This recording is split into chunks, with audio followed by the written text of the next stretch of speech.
नमस्कार, अमर छत्तीसगढ़ देख रहे हैं आप। मैं हूं आशीष त्रिपाठी आपके साथ और शुरुआत इस वक्त की बड़ी खबर से करेंगे, जहां सलमान खान को एक बार फिर धमकी दी गई और बाबा सिद्दीकी के बेटे जिशान सिद्दीकी को भी धमकी दी गई और धमकी देने वाला मात्र 24 वर्ष का है। आपको बता दें कि धमकी देने वाले को नोएडा से गिरफ्तार किया गया और सलमान खान को धमकी देने वाले की मात्र 24 साल उम्र बताई जा रही है, जिसे गिरफ्तार किया गया। आपको बता दें कि सलमान खान को धमकी देने वाले आरोपी को गिरफ्तार कर लिया गया है नोएडा से और सलमान खान को धमकी दिए जाने वाले शख्स का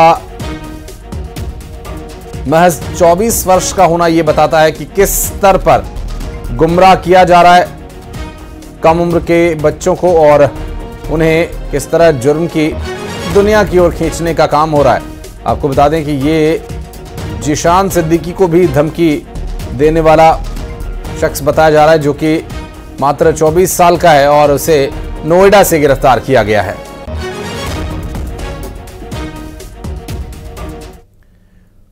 और छत्तीसगढ़ को धनतेरस के मौके पर आज दो बड़ी सौगातें मिलने वाली हैं। प्रधानमंत्री नरेंद्र मोदी आज बिलासपुर को सुपर स्पेशलिटी हॉस्पिटल की सौगात देंगे और आपको बता दें कि सुबह 11 बजे पीएम अस्पताल के नए भवन का उद्घाटन भी करेंगे।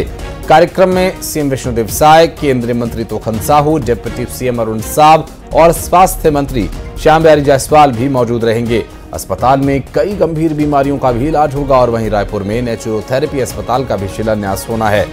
10 एकड़ की जमीन पर यह नेचुरोथेरेपी का अस्पताल बनकर तैयार होगा। तो दो बड़ी सौगातें मिलने वाली हैं छत्तीसगढ़ वासियों को धनतेरस के मौके पर, जहां प्रधानमंत्री नरेंद्र मोदी बिलासपुर में सुपर स्पेशलिटी हॉस्पिटल की सौगात और सुबह 11 बजे अस्पताल के नए भवन का उद्घाटन भी करेंगे प्रधानमंत्री। और बात करेंगे हमारे सहयोगी उमेश इस वक्त हमारे साथ मौजूद हैं। उमेश, क्या तैयारियां हैं और कहां तक पहुंची है तैयारियां? आशीष जी, देखिए तैयारियां पूर्ण कर ली गई है, बस इंतजार है तो देश के प्रधानमंत्री का, जब वो वर्चुअल जुड़ेंगे और इस सुपर स्पेशलिटी जो हॉस्पिटल है उसकी सौगात बिलासपुर संभाग के लोगों को देंगे। निश्चित रूप से इस हॉस्पिटल के बनने से कहीं ना कहीं जो संभाग के मरीजों को, जो उनके परिजन हैं, उनको भटकना नहीं पड़ेगा। रायपुर या दीगर जो अन्य राज्य है या महानगर है जहां पर उपचार के लिए उन्हें जाना पड़ता था, उससे कहीं ना कहीं निजात मिलेगा और ये हॉस्पिटल जो है संजीवनी साबित हो गया। हमारे साथ आम जनता, आम नागरिक भी मौजूद है। कितना फायदा मिलेगा जब इस हॉस्पिटल का उद्घाटन होने जा रहा है और लंबे समय से इंतजार था? आज बिलासपुर में बहुत दिनों से हेल्थ को लेकर इस तरह की मांग की जा रही थी और आज ये पूरा हो रहा है। धनतेरस का दिन है और दुनिया में वो देश, वो समाज, वो राष्ट्र अच्छा माना जाता है जहां हेल्थ की फैसिलिटी होती है। बिलासपुर में इसकी बहुत कमी थी और आज ये पूर्ण होने जा रहा है। हम अत्यधिक सरकार को धन्यवाद देना चाहेंगे। इसी तरह के कार्यों के प्रति हम हमेशा सजग रहे हैं और ये जो मल्टी सुपर हॉस्पिटल बन रहा है, इससे रायपुर जाना, भिलाई जाना, हैदराबाद जाना, छोटे छोटे चीज के लिए इससे बिलासपुर के पूरे संभाग को लाभ मिलेगा। मैं आज इस बिलासपुर के लिए एक सौभाग्य का दिन है। सौभाग्य का दिन, आपको क्या लगता है कितना लाभ मिलने वाला है? इसके लिए इस सरकार को बहुत बहुत बधाई कि उन्होंने जनहित में एक और अच्छा काम है उनका। और संभाग में ये वैसे भी पिछड़ा हुआ संभाग है बिलासपुर, यहाँ पे जो गरीबों को इलाज मिलेगा सस्ते में, कहीं बाहर जाना नहीं पड़ेगा, निःशुल्क इलाज होगा। और इसके लिए बहुत ज्यादा प्रयास किया था तखतपुर के माननीय विधायक धर्मजीत सिंह जी ने, आज वो सफल हुए। बिल्कुल सफल हो गया। देखिए आशीष जी, चूंकि बहुत प्रतीक्षित मांग थी, सुपर स्पेशलिटी हॉस्पिटल है, 4 ओपीडी के साथ इस हॉस्पिटल की शुरुआत होगी। यहाँ 14 डॉक्टर है, 13 स्टाफ्स है। इसके अलावा तमाम जो तैयारियां हैं, लगभग 3 करोड़ से भी अधिक अत्याधुनिक जो मशीनें हैं, जिसके जांच के लिए लोगों को बाहर जाना पड़ता है, तो वो मशीनें इन अस्पताल में व्यवस्थित की गई हैं। सुपर स्पेशलिटी हॉस्पिटल, डॉक्टर, ये तमाम चीजें जो है वो यहाँ पर है। बस इंतजार है कि 11 बजे और बातचीत का सिलसिला आगे आपसे जारी भी रखेंगे। लेकिन मुख्यमंत्री इस बीच उन्होंने क्या कुछ प्रतिक्रिया दी, ये भी अपने दर्शकों को सुनवा देते हैं। आज माननीय प्रधानमंत्री जी वर्चुअली हमारे बिलासपुर में जो भवन सुपर स्पेशलिटी हॉस्पिटल का बनके तैयार है और एक योग और नेचुरोपैथी का जो सेंटर है उसका आज शुभारंभ करेंगे, लोकार्पण करेंगे।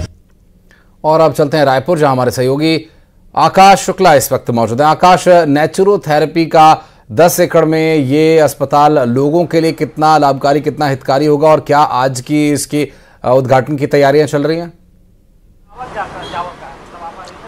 जी बिल्कुल, प्रधानमंत्री नरेंद्र मोदी आज इसका उद्घाटन करेंगे और छत्तीसगढ़ के रायपुर में यहाँ पर बड़ा कार्यक्रम है दीनदयाल ऑडिटोरियम में यहाँ पर वर्चुअल माध्यम से इसका जो है लोकार्पण किया जाएगा। 90 करोड़ की लागत से प्राकृतिक चिकित्सा अनुसंधान केंद्र होगा। एक तरीके से छत्तीसगढ़ के लिए उपहार है। इसके साथ ही जो है यहाँ पर रिसर्च को बढ़ावा मिलेगा। प्राकृतिक और जो नेचुरोपैथी है, प्राकृतिक अनुसंधान है, उसको लेकर, आयुर्वेदिक अनुसंधान को लेकर बढ़ावा मिलेगा। 90 करोड़ की लागत से ये पूरा प्रोजेक्ट तैयार होगा और 24 महीने का लक्ष्य रखा है, यानी कि 2 साल के भीतर इसको तैयार करना है, शुरुआत करना है। लोकार्पण आज हो जाएगा और स्वास्थ्य मंत्री श्याम बिहारी जायसवाल समेत तमाम जो संगठन के भी लोग हैं, स्वास्थ्य विभाग के लोग हैं, वो यहाँ पर मौजूद रहेंगे। जी बहुत शुक्रिया आपका इस पूरे मामले पर जानकारी देने के लिए आकाश।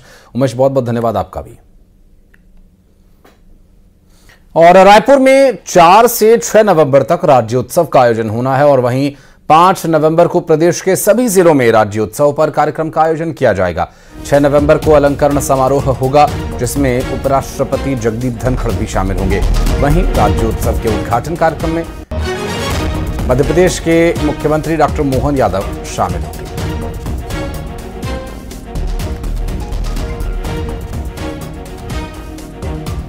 छत्तीसगढ़ का स्थापना दिवस है, लेकिन दीपावली के कारण उसको भी थोड़ा आगे बढ़ाए हैं। 4, 5 और 6 ये 3 दिन का राज्य स्तर में राज्योत्सव होगा और 5 तारीख को प्रत्येक जिलों में जिला स्तर का राज्योत्सव होगा और राज्योत्सव के अलंकरण समारोह में छत्तीसगढ़ का सौभाग्य होगा कि हमारे देश के उपराष्ट्रपति महोदय उसमें शामिल होंगे अलंकरण समारोह में और शुभारंभ के अवसर में हमारे मध्य प्रदेश के मुख्यमंत्री श्री मोहन यादव जी शामिल होंगे।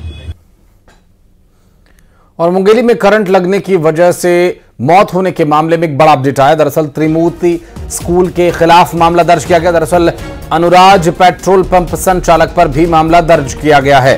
करंट लगने से 3 लोगों की मौत हुई थी और साफ सफाई करने के दौरान ये हादसा हुआ।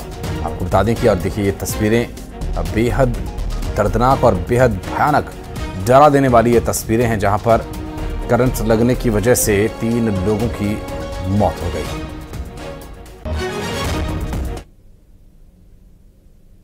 और खबर अंबिकापुर से, जहां त्योहारी सीजन में खाद्य विभाग ने एक्शन लिया और मिलावटखोरी पर खाद्य विभाग ने शिकंजा कसा। दरअसल 12 से अधिक मिठाई की दुकानों पर छापे मारे गए और मिठाई, पनीर, खोया के सैंपल्स लिए गए और कुछ दुकानों पर जुर्माना भी लगाया।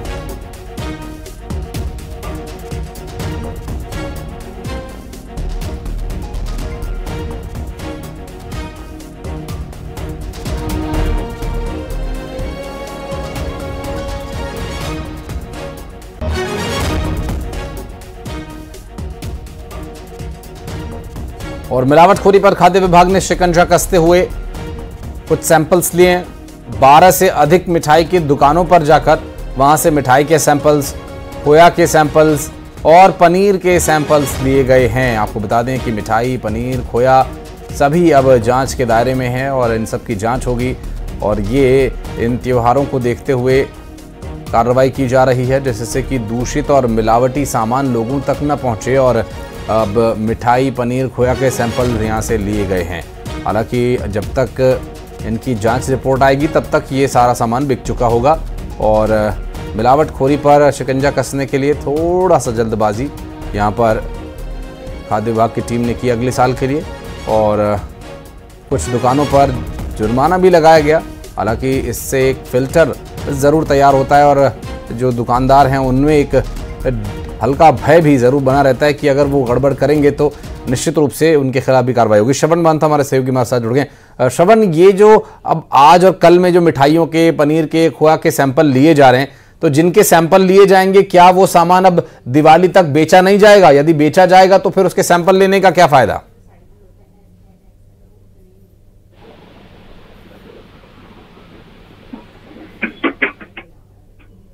श्रवण महंत, आवाज मिल पा रही है? जी मिल पा रही है। बताइए। जी, त्योहारी सीजन है और खाद्य और औषधि विभाग जो है वो अलर्ट है। और जिस तरह से दीपावली का त्योहार होता है उसमें सबसे ज्यादा जो मिलावटखोर रहते हैं वो सक्रिय हो जाते हैं। खोआ हो या तमाम तरह की जो मिठाइयाँ हों उसमें जो है मिलावट करके जो आम लोगों को बिक्री कर देते हैं और जो आम लोग हैं उसको खरीद करके जो है सेवन कर लेते हैं। उनके स्वास्थ्य में भी बुरा असर पड़ता है और यही वजह है कि इस दीपावली के त्योहार में जो खाद्य औषधि विभाग जो है अलर्ट है। और इस बार के जो छापामारी कार्रवाई की है 1 दर्जन से अधिक जो मिठाई की दुकान, डेयरी हो या रेस्टोरेंट है वहां पर छापामारी कार्रवाई की है। और इसके साथ ही 17,000 रुपए का जुर्माना भी लगाया है उन रेस्टोरेंट में जहां पर साफ सफाई नहीं थी या फिर किसी तरह का और मिलावटी सामान उनको पाया गया है। और इस तरह से अगर देखा जाए तो कुल जिले में 189 नमूने जो है वो रायपुर भेजा गया है। और इसके बाद जो है उसके अब रिपोर्ट का इंतजार खाद्य औषधि विभाग कर रही है, जिसके बाद जो है आगे की कार्रवाई करेगी। जी अब एक सवाल भी आपसे पूछ लेता हूं मैं श्रवण कि ये जो खाद्य विभाग रिपोर्ट का इंतजार करिए, ये इंतजार कब तक करना है? और जिन खाद्य पदार्थों के सैंपल भेजे गए हैं यदि इनकी रिपोर्ट त्योहारों के बाद आएगी और तब तक ये सामान अगर बेचा जाता रहेगा तो इस सैंपलिंग का क्या फायदा? जी बिल्कुल, एक बड़ा सवाल है कि किस तरह से ये नमूने भेज रहे हैं उसकी रिपोर्ट भी सही समय पे आनी चाहिए। लेकिन ये जो रिपोर्ट है वो कब तक आएगी इसका जवाब जो है खाद्य औषधि विभाग जो है अभी नहीं दे पा रही है, क्योंकि हमने भी उनसे सुबह संपर्क करने की कोशिश की थी कि इस मसले पे कुछ बयान दें, लेकिन उन्होंने फोन नहीं उठाया। लेकिन ये लाजमी बात है कि अगर सैंपल ही इस त्योहार सीजन में भेजेंगे तो उसके रिपोर्ट अगर नहीं आता है तो मिलावट, जाहिर तौर पर मिलावटी जो सामान है वो लोगों तक मिल पाएगा। और ऐसे में खाद्य और औषधि विभाग जिस तरह से छापामारी का काम कर रही है वो काम जो है वो उनका बेकार जाएगा। तो रिपोर्ट सही समय पर आए ये भी जरूरी है और कार्रवाई भी हो। जी बहुत शुक्रिया आपका श्रवण इस पूरे मामले पर जानकारी देने के लिए। और कोरबा से बड़ी खबर, जहां कॉलेज छात्र से लूट के मामले में पुलिस ने 6 आरोपियों को गिरफ्तार कर लिया और आरोपियों में एक नाबालिग भी शामिल है। 26 अक्टूबर को लूट की वारदात को अंजाम दिया गया था और सुनालिया चौक के पास ये वारदात हुई थी। और अब इस पूरे मामले में कार्रवाई करते हुए 6 आरोपियों को गिरफ्तार कर लिया गया है।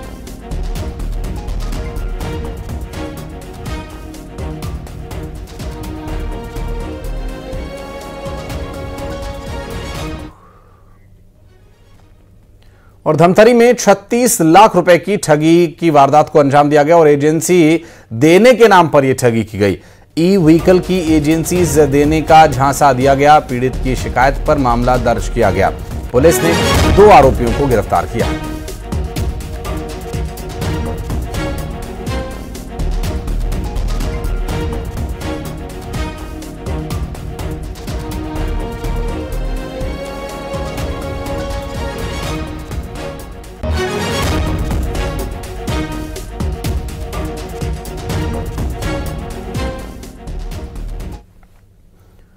और सारंगढ़ में एक शख्स ने चाचा पर ही हमला कर दिया। चाचा और पत्नी की हत्या की कोशिश की और ब्लेड से दोनों पर हमला किया और हमले के बाद आरोपी ने खुदकुशी करने की भी कोशिश की।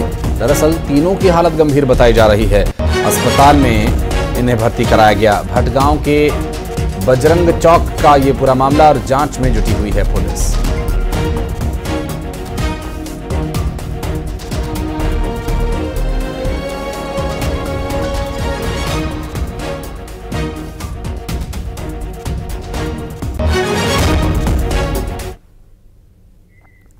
और बिलासपुर में रफ्तार का कहर देखने को मिल रहा है। तेज रफ्तार कार ने एक बाइक को टक्कर मारी और इस हादसे में बाइक सवार पिता की मौत हो गई, जबकि बेटा अभी घायल बताया जा रहा है। काठा कोनी में यह हादसा हुआ है।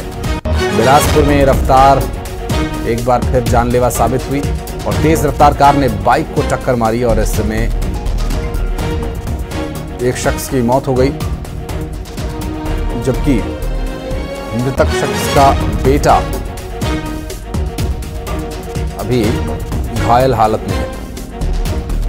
दरअसल काठा कोनी में यह हादसा हुआ। बिलासपुर से यह पूरा घटनाक्रम सामने आया।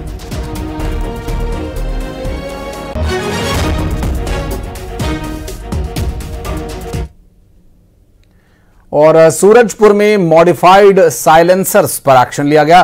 48 मॉडिफाइड साइलेंसर्स पर कार्रवाई की गई और बुलेट चालकों में इस बात को लेकर भय है। दरअसल मॉडिफाइड साइलेंसर्स को नष्ट किया जा रहा है और यहां बाइक चालकों से जुर्माना भी वसूला गया। विश्रामपुर पुलिस ने ये कार्रवाई की। दरअसल ये साइलेंसर्स जो बहुत ज़्यादा आवाज़ करते हैं, इनका नाम साइलेंसर रखना ही अपने आप में एक सवाल है। साइलेंसर का काम साइलेंस देना है, न कि शोर मचाना। और बुलेट बाइक में लगे ये तेज़ आवाज़ करने वाले, धाएं धाएं की आवाज़ निकालने वाले साइलेंसर्स, जिन्हें पत्थर से कुचलकर नष्ट किया गया और किस तरह की आवाज़ करते हैं ये साइलेंसर्स। और कोई कमज़ोर दिल का शख्स हो तो उसका हार्ट फेल कर दे, इस तरह की आवाज़ करने वाले ये साइलेंसर्स हैं। हालांकि सूरजपुर में कार्रवाई की गई, जबकि ये पूरे देश में कैंसर की तरह फैले हुए हैं।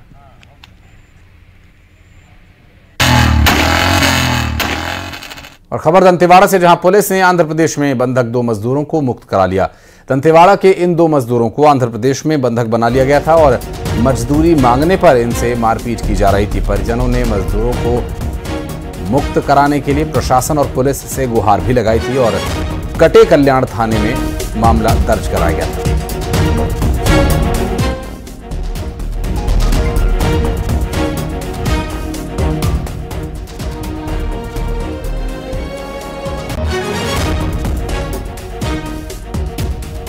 पुलिस की टीम ने वहां आंध्र प्रदेश की पुलिस से संपर्क कर उपरोक्त 2 आरोपी एल श्रीनिवास और ए श्रीनिवास को गिरफ्तार किया। साथ ही जो वहां बंधक 4 अन्य मजदूर थे, जिसमें नाबालिग भी थे, उन्हें अपने साथ दंतेवाड़ा लाया और ये जो दोनों आरोपी को आज कोर्ट में पेश कर दिया गया है, जिन्हें न्यायिक रिमांड पर जेल भेजा गया है। और धमतरी में पिंजरे में फंसा तेंदुआ और वन विभाग ने यह पिंजरा लगाया था। दरअसल ग्रामीण इलाकों में तेंदुए से दहशत व्याप्त थी और आपको बता दें कि अरसिकनहार फॉरेस्ट रेंज का यह पूरा मामला बताया जा रहा है और वन विभाग ने ट्रैप लगाकर, जाल लगाकर तेंदुए को इसमें कैद कर लिया है। और यह तेंदुआ लगातार लोगों के लिए एक बड़ा चिंता का कारण बना हुआ था और इस ट्रैप को, तेंदुए को पकड़ने के लिए लगाया गया था। धमतरी से ये तस्वीरें सामने आई हैं। देखिए, तेंदुआ इस ट्रैप में फंस गया है और इसे उचित दूरी पर ले जाकर जंगल की ओर ले जाकर छोड़ दिया जाएगा। और ये तेंदुआ लगातार लोगों के लिए आतंक का पर्याय बना हुआ था, जिसे फिलहाल पिंजरा लगाकर ट्रैप कर लिया गया है।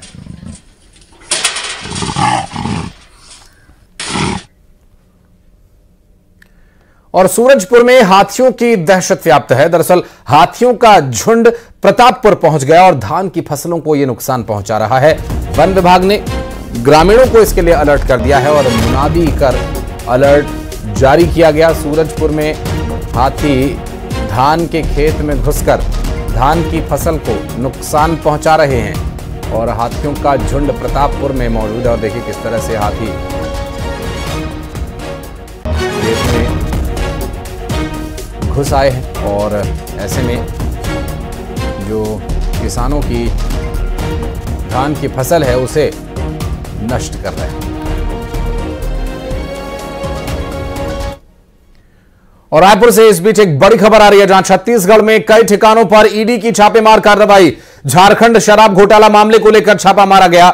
आपको बता दें कि रायपुर मीनार बार के मालिक के घर पर भी दबिश दी गई है। ईडी की टीम ने यह कार्रवाई की और ईडी छत्तीसगढ़ में कई ठिकानों पर एक्शन ले रही है, जहां इस वक्त ईडी की टीम मौजूद है, जिसमें झारखंड शराब घोटाला मामले को लेकर छापा डाला गया और रायपुर मीनार बार के मालिक के घर पर भी दबिश दी गई। इस वक्त की बड़ी खबर रायपुर से आ रही है। छत्तीसगढ़ में कई ठिकानों पर ईडी की छापेमार कार्रवाई में झारखंड शराब घोटाला मामले को लेकर छापा मारा गया।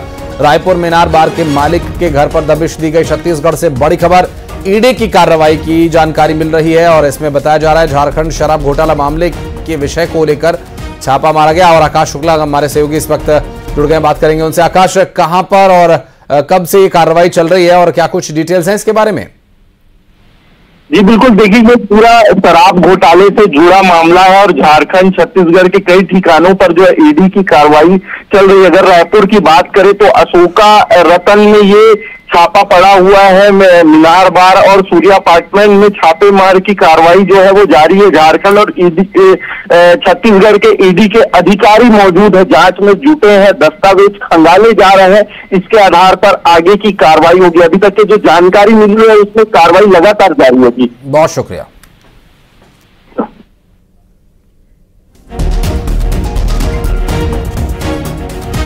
और छत्तीसगढ़ में एक और अखफोड़वा कांड हुआ। दंतेवाड़ा में मोतियाबिंद के ऑपरेशन के बाद 12 मरीजों को दिखना ही बंद हो गया। उन्हें इलाज के लिए रायपुर के मेकाहारा में भर्ती कराया गया। घटना के बाद प्रदेश में हड़कंप मचा हुआ है। 18 अक्टूबर को यहां एक कैंप में मरीजों का मोतियाबिंद का ऑपरेशन हुआ था, जिसके बाद कई मरीजों को दिखना ही बंद हो गया था। बताया जा रहा है कि फंगस वाले ओटी में मरीजों का ऑपरेशन कर दिया और इस घटना के बाद सियासत भी चरम पर है। कांग्रेस प्रदेश सरकार पर आरोप लगा रही है।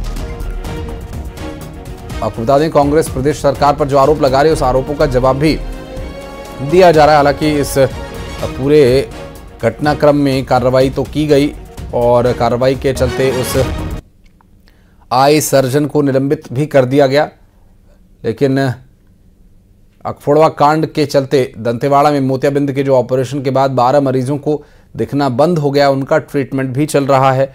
इलाज के लिए मेकाहारा में उन्हें भर्ती कराया गया है। तो वहाँ पर मॉड्यूलर ऑपरेशन थिएटर है, उसके राख रखाव में या दवाइयों में किसी प्रकार की गड़बड़ी हुई जिसके कारण ये हुआ है, क्योंकि पहले भी दंतेवाड़ा में ऑपरेशन होते रहे हैं। जो नेत्र रोग विशेषज्ञ हैं उनके ऊपर टारगेट का बहुत ज़्यादा दबाव होता है। एक निश्चित संख्या में रोज़ ऑपरेशन करने पड़ते हैं, क्योंकि कैटरेक्ट के मरीज दूरस्थ अंचलों में बहुत ज़्यादा हैं। और ऑपरेशन थिएटर की जो फिटनेस है वो राज्य नोडल अधिकारी द्वारा दी गई कि नहीं दी गई, दवाइयों का स्तर क्या था, इसकी जांच रिपोर्ट आए बगैर डॉक्टरों को निलंबित करना मुझे लगता है कि डॉक्टरों में एक डर पैदा करेगा। डॉक्टर ऑपरेशन नहीं कर पाएंगे। दंतेवाड़ा के पहले धमतरी, हर जगह मोतियाबिंद जैसे सामान्य ऑपरेशन में लोगों की आंखों की रोशनी जा रही है। कल ही दंतेवाड़ा में 10 लोगों की आंखों की रोशनी चली गई है और जो हमारे पास सूचना आ रही है कल उनका इमरजेंसी ऑपरेशन किया गया है, लेकिन किसी के भी आंख की रोशनी वापस आने की संभावना नहीं दिख रही है। इस मामले में कांग्रेस ने जांच दल भी बनाया है। आज कांग्रेस चिकित्सा प्रकोष्ठ के लोग भी मिलने जाएंगे। और बिलासपुर से जहां खबर, मरवाही जाने वाले हजारों यात्रियों को खराब रास्तों से होकर गुजरना पड़ता है और काफ़ी परेशानी का भी सामना करना पड़ रहा है। आपको बता दें कि बसंतपुर से भाड़ी जाने वाले रास्ते का निर्माण महज 2 साल पहले ही हुआ था, लेकिन अब सड़क की हालत बदहाल हो चुकी है। सड़कों पर बड़े बड़े गड्ढे हो गए हैं और आए दिन लोग हादसों का शिकार हो रहे हैं।